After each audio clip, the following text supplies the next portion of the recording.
আজ বন্ধুরা আমি পেঁপের একটা রেসিপি দেখাবো কিভাবে করলে পেঁপে এত সুন্দর একটুকু বোঝা যাবে না যে তুমি পেঁপে খাচ্ছ না, খুব সুন্দর একটা ডিশ খাচ্ছ।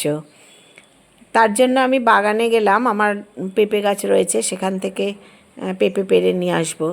প্রথমে চিন্তাভাবনাটা পেঁপে নিয়ে ছিল না, ভেবেছিলাম সজনে পাতা দিয়েই সজনে শাক খাবো। অনেক দিন পর্যন্ত বাড়িতে ছিলাম না, এসে এবার একটু স্বাস্থ্যকর খাবার তো একটু খেতেই হবে, তাই বাগানে গেলাম।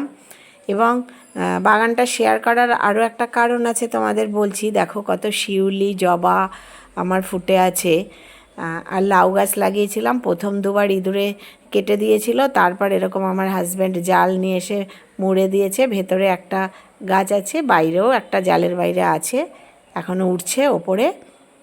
একটা বেগুন গাছ, তাতে বেশ ভালোই বেগুন হয়। আমার ঘরের অনেক কিছুই এই বেগুন দিয়ে হয়ে যায়। আমি লক্ষ্মী পুজোর সময় গাছের বেগুন দিয়েই ভোগে দিয়েছিলাম সবজিতে। আর সজনে শাক পারবো বলে সজনে গাছের সামনে গিয়ে দেখি ভয়ঙ্কর কাণ্ড। সজনে শাক আমি মাঝে মাঝেই করি, কিন্তু 10 দিন মতো বাড়িতে ছিলাম না। এসে আবার একটুখানি সজনে শাক খাবো বলে সজনে পাতা আনতে গেছিলাম, এবং সেটা এতই ভয়ঙ্কর কাণ্ড, তাই তোমাদের শেয়ার করলাম। আমি একটা ছোট শর্টসেও দিয়েছিলাম। দেখো কেমনভাবে শুয়োপোকা হয়ে গেছে। প্রজাপতির ডিম থেকে এরকম শুয়োপোকা হয়ে গাছ একেবারে ঘিরে ফেলেছে এরাই সজনে পাতার রেসিপি এখন করছে। আমার আর সজনে পাতা নেওয়া হবে না, প্রায় গাছের অর্ধেক পাতা খেয়ে ফেলেছে। এদের এখন কি করি এই ভাবনায় আছি, কিভাবে কি করব। তা আমার সজনে পাতা তোলা হলো না, তো সেই কারণেই আমি গাছের পেঁপে দিয়েই রেসিপি করব ভেবে পেঁপে পাড়তে গেলাম। পেঁপে গাছ দুটো এত উঁচু, আমার একটা এরকম লগা বানিয়ে দিয়েছে আমার হাজব্যান্ড, সেটাও নড়বড় করে, সেটা দিয়েও পারতে পারি না ভালো, এত উঁচু হয়ে গেছে গাছগুলো। এটা 2 বছরের গাছ, গত বছরও প্রচুর পেঁপে হয়েছিল। আমি পাকা পেঁপের ভিডিও তোমাদের শেয়ার করেছিলাম। আর দেখো এখন সেকেন্ড বারেও এত পেঁপে হয়েছে। আমি জানি না ক বছর পর্যন্ত হবে। আগের গাছগুলো এত ভালো হয়নি, এবার খুব ভালো পেঁপে গাছ হয়েছে। এখান থেকে অনেক কষ্টে সৃষ্টে আমি এখন পেঁপে পেরে নেব, চেষ্টা চালিয়ে যাচ্ছি, পেরে নেব ঠিকই। লাঠির যে আকশিটা সেটাও নড়বড় করছে, যার জন্য পারতে গিয়ে কষ্ট হচ্ছে। এইভাবে আমি পেঁপে পেরে 2-3টে পেঁপে পেরে নিয়ে চলে এসেছি ঘরে। দেখো কত বড় বড় আর খুব ভালো পেঁপে, একদম অল্প বীজ হয় ভেতরে 2-4টে, আর পুরোটাই মাংসল হয়। আমি এটা ছাড়িয়ে তারপর গ্রেটার দিয়ে কুড়িয়ে নেব, ভালো করে ধুয়ে নিয়ে কুড়িয়ে নেব। যেহেতু বাগানটা আজ দেখিয়েছি, তাই জন্য ভিডিও অনেক বড় হয়ে যাবে বলে আমি আর কোড়ানোটা দেখালাম না। দেখো গ্রেটার দিয়ে এরকমভাবে কুড়িয়ে নিয়েছি। পেঁপে রান্নার ক্ষেত্রে একটা নির্দিষ্ট পদ্ধতি নিলে পেঁপে কিন্তু খুব ভালো রান্না হয়, এবং বোঝাই যাবে না পেঁপে। অনেকেই নাক সিটকায় পেঁপে খেতে গিয়ে, কিন্তু সেরকমভাবে করলে পেঁপে দিয়েও কিন্তু ভাত খেয়ে নেওয়া যাবে। আর আমি একটু তেজপাতা, শুকনো লঙ্কা, বড়ি যা যা লাগবে আমি একটু জোগাড় করে নিলাম। এবার গ্যাসে কড়াই বসিয়ে দিলাম। দেখো প্রথমে শুকনো কড়াইতেই যে পেঁপেটা গ্রেট করে রেখেছি সেই পেঁপেটা দিয়ে দেবো। এতে দেখবে পেঁপে থেকে কতটা জল বেরোবে, এবং সেই জলটা একটু শুকিয়ে নেব। শুকিয়ে নিলে পেঁপের যে একটা গন্ধ আছে, যার জন্য পেঁপে আর বাচ্চারা খেতেও চায় না, সেটা কিন্তু আর হবে না। দেখো এরকমভাবে একটু টানিয়ে নিতে হবে। গ্যাসটা খুব বেশি বাড়িয়ে দিলে পুড়ে পুড়ে যাবে, সেটা করা যাবে না।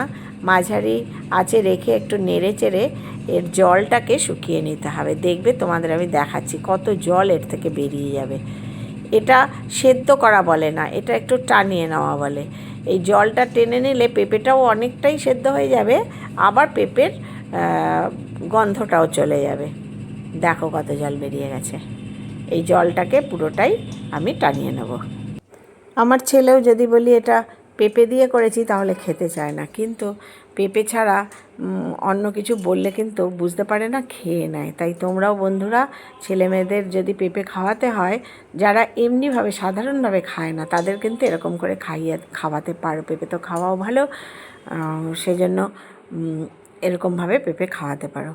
আমি এটা নামিয়ে নিলাম, টানিয়ে নিয়ে এবার কড়াইটা ধুয়ে আবার গ্যাসে বসিয়ে দিলাম, তাতে দিয়ে দিলাম সর্ষের তেল। তেলটা হয়ে গেলে একটু কড়াইয়ের গায়ে একটু নাড়িয়ে নিলাম, যাতে আর কি যে রান্নাটাই করি না কেন কড়াইতে লেগে যাবে না। এবার যে বড়িটা নিয়েছি সেই বড়িটা প্রথমে ভেজে তুলে রেখে নেব। আরও কি কি জিনিস আমি দিই, তাই বন্ধুরা তোমরা দেখতে থাকো ভিডিওটি। আমার ভিডিও পছন্দ হলে তোমরা লাইক দিয়ে দেখা শুরু করতে পারো। আর যারা নতুন বন্ধু আমার ভিডিও দেখছো তাদেরকে আমার ভিডিওর সাথে থাকার জন্য অনুরোধ জানালাম। পুরনো বন্ধুদের তো অনেক অনেক ধন্যবাদ। দেখো বড়িগুলো আমি তুলে নিলাম, ভাজা হয়ে গেছে। যারা এখনও আমার চ্যানেলটি সাবস্ক্রাইব করোনি তারা সাবস্ক্রাইব করে নিও, এই অনুরোধ রইল। আমিও তোমাদের ভিডিও, যারা আমার ভিডিও দেখো তাদের ভিডিও আমি নিয়মিত দেখি। এখন আমি ফোড়ন দিয়ে দিলাম একটু জিরে, একটা শুকনো লঙ্কা আর দুটো তেজপাতা। ফোড়নটা একটু ভালো মতো হয়ে গেলে এর মধ্যে আমি দিয়ে দেবো কটা কাঁচা লঙ্কা চেরা। আমি কাঁচা লঙ্কা দিয়েই রান্নাটা করব, কোনো শুকনো লঙ্কার গুঁড়ো ব্যবহার করব না। একটা দিয়ে দিলাম টমেটো কুচি, এটা আমি কুচিয়েই নিয়েছি, গ্রেট করে নিইনি। এবার এই টমেটোটা একটু নেড়ে চেড়ে, খুব কম তেল মশলায় এই রান্নাটা হয়, কিন্তু খেতে কিন্তু দুর্দান্ত হয়। একটু কিছু প্রসিডিউর মেনটেন করে এটা করলে খুবই ভালো হয়। দেখো 2 চামচ মতো আদা বাটা দিয়ে দেবো, 2 চামচ মতো আদা বাটা দিয়ে দেবো। আদা বাটাটাও এর সাথে ভালো করে মিশিয়ে নেব। আর এই সময় কিছু মশলা, শুকনো মশলা, কোনো বাটা মশলা না, এমনি গুঁড়ো মশলা আমি এই রান্নায় ব্যবহার করব। এর মধ্যে দিয়ে দেব পেঁপের আন্দাজে একটু 1/2 চামচ মতো লবণ, একটু হলুদ। খুব বেশি রঙিন পেঁপে হলে ভালো হয় না।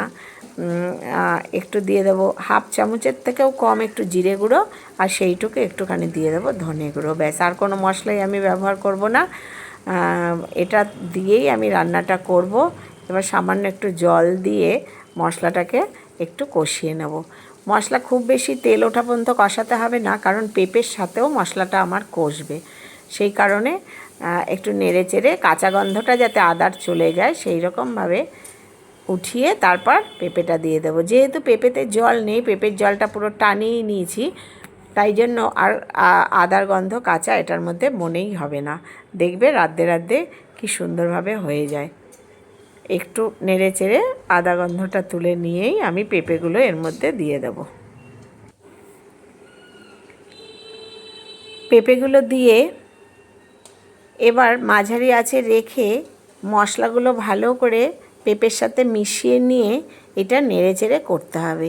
একটু সময় লাগবে, তবে যতটা হয়ে গেছে আর বেশিক্ষণ সময় লাগবে না। পেঁপেটা এরকম প্রথম দিকে যদি একটু টানিয়ে নেওয়া যায় তাহলে এটা রাঁধতে কিন্তু খুব বেশি সময় লাগে না। দেখো মশলাগুলো ভালো করে এর সাথে মিশিয়ে নেব। এইভাবে মিশিয়ে মিশিয়ে একটু ছড়িয়ে ছড়িয়ে 2 মিনিট রেখে আবার একটু নেড়ে আমি এই রান্নাটা করব। যারা এই পেঁপে এরকমভাবে রান্না করো তারা তো জানোই কত ভালো খেতে হয়। আর যারা এখনও পর্যন্ত এরকমভাবে করো না তারা একবার আমার রেসিপি দেখে করে দেখো, তারপরে দেখবে বারবার করতে ইচ্ছা করবে, এতটাই খেতে ভালো হয়। আমার গাছ আছে বলে আর পেঁপে গাছে হয়, সেই কারণে পেঁপের নানা রকম রেসিপি আমি করি না, ডালের বড়া করে, এমনি বড়ি দিয়ে, আর এটার মধ্যেও আরও অনেক কিছু একটু দেবো। ততক্ষণ তোমরা ভিডিওটা দেখতে থাকো। তাই পেঁপে খুবই ভালো রকমভাবে রান্না করার চেষ্টা করি।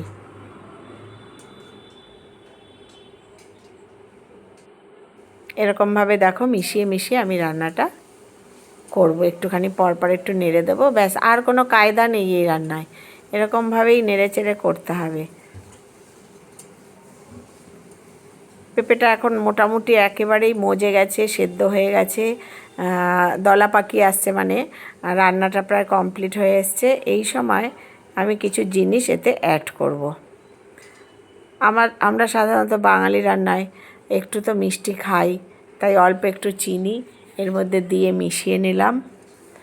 চিনিটা ভালো করে গলা পর্যন্ত পেঁপেটাকে একটু নেড়ে চেড়ে নেব। এরপরে এতে দিয়ে দেব আমি বড়িগুলো যে ভেজে রেখেছি সেই বড়িগুলো দিয়ে দেব।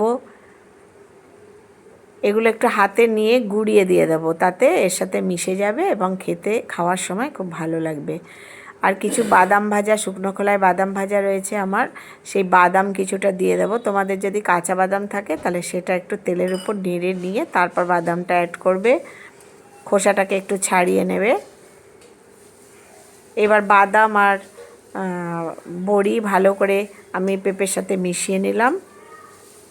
দেখো কত সুন্দরভাবে এটা তৈরি হয়ে গেছে। এবার এর মধ্যে যেহেতু নিরামিষ রান্না, এইরকম রান্নায় একটু ঘি এবং গরম মশলা এটা অ্যাড করলে খুবই খেতে ভালো হয়। আমিও তেমনি ছোটো 1 চামচ মতো একটু ঘি মিশিয়ে নিলাম, আর দিয়ে দেবো একটু গরম মশলা। এবার আমি এটা নামিয়ে নেব, ঘি গরম মশলাটা একটু মিশিয়ে নিয়ে নামিয়ে নেব। নামিয়ে একটু ধনেপাতা কুচি দিয়ে দিলাম 2-1 টুকরো কাঁচা লঙ্কা। এটা ঝাল হবে না, কিন্তু এর ফ্লেভারটা এর মধ্যে থাকবে। এরকমভাবে একবার করে দেখো, ভালো লাগবে। সবাই ভালো থেকো, সুস্থ থেকো, ধন্যবাদ।